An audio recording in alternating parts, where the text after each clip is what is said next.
Back in the 80s and 90s, arcade-style shoot-'em-ups, or shmups, where the level would scroll towards you either vertically or horizontally, and you need to dodge and gun down wave after wave of enemies, were way more popular than they are these days.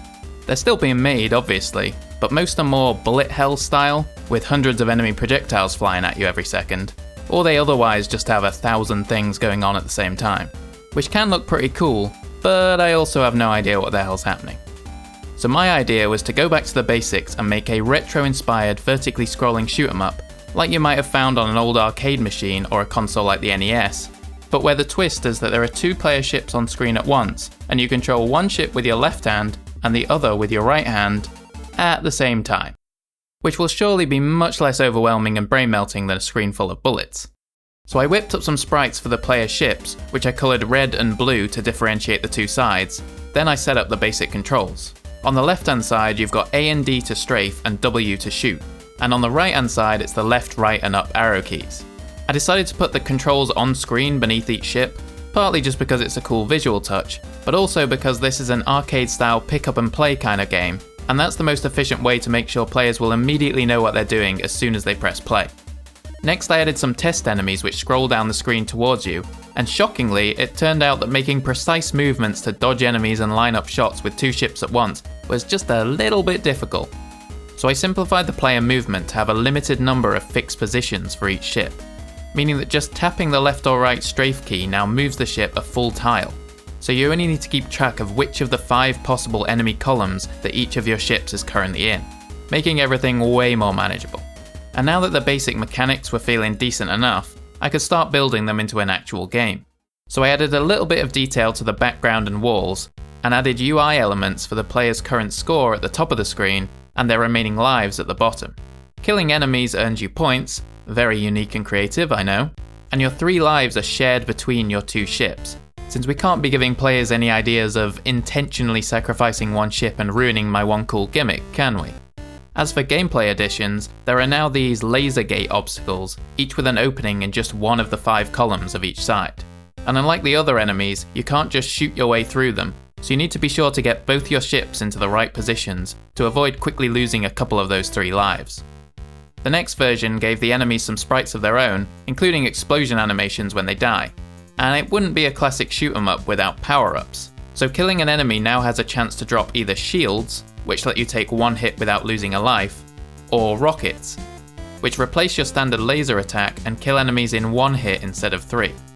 Of course, power-ups only apply to the ship which picks them up, and if a ship dies with rockets, it loses them on respawn, so that's 1 more added to the list of things you'll need to keep track of.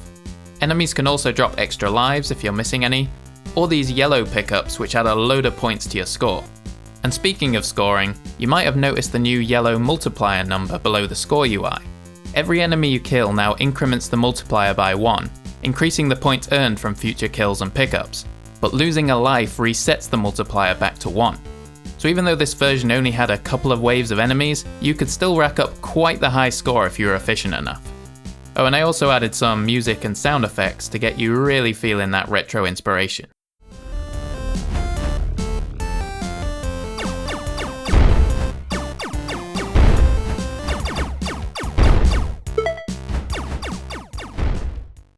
Despite all that though, the game still didn't actually have any sort of end.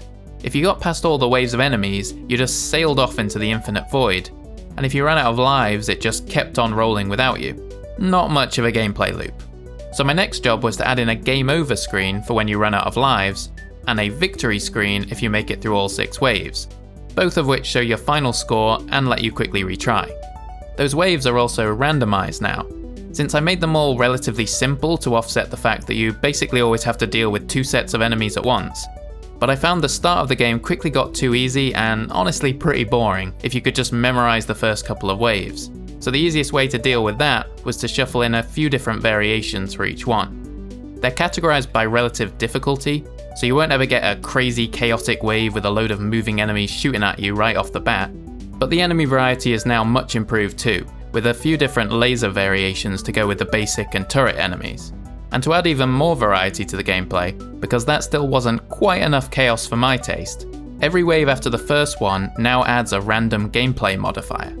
Speed modifiers, which can be either up or down arrows, change the game's scroll speed.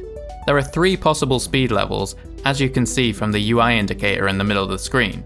You start at the slowest speed, and getting a speed up modifier at the start of a wave will move you up to level 2, meaning enemies and obstacles will be coming at you just a little bit faster. If you're lucky, you'll get a speed down modifier next and get back to normal, but if not, you might get sped up to level 3, where you'll probably be needing some luck.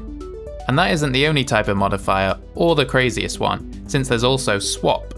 Getting one of these modifiers switches the controls between your 2 ships, so your left hand now controls the ship on the right, and your right hand controls the ship on the left. And honestly, you have no idea how much that messes with your brain till you've tried it for yourself.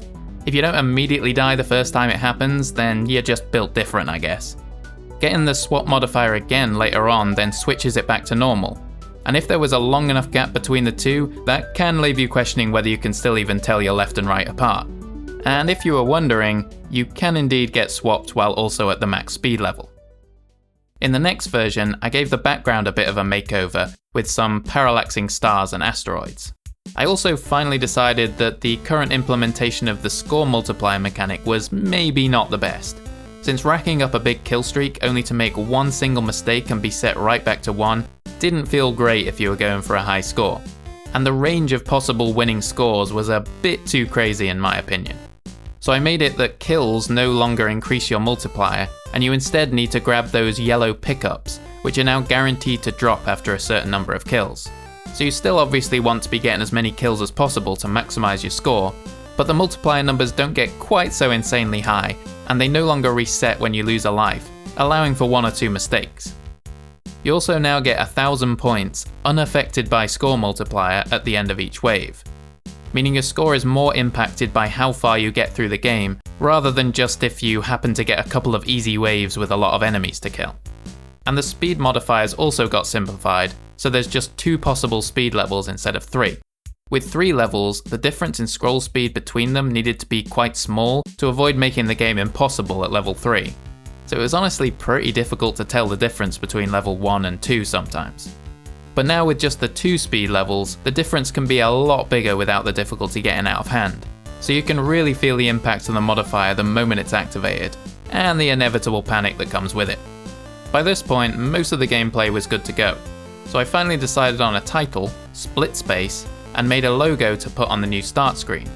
And I didn't just want a boring static background to go behind it, so I came up with a simple way for the game to basically play itself, then took a few of the easier waves of enemies and made them into a randomized loop.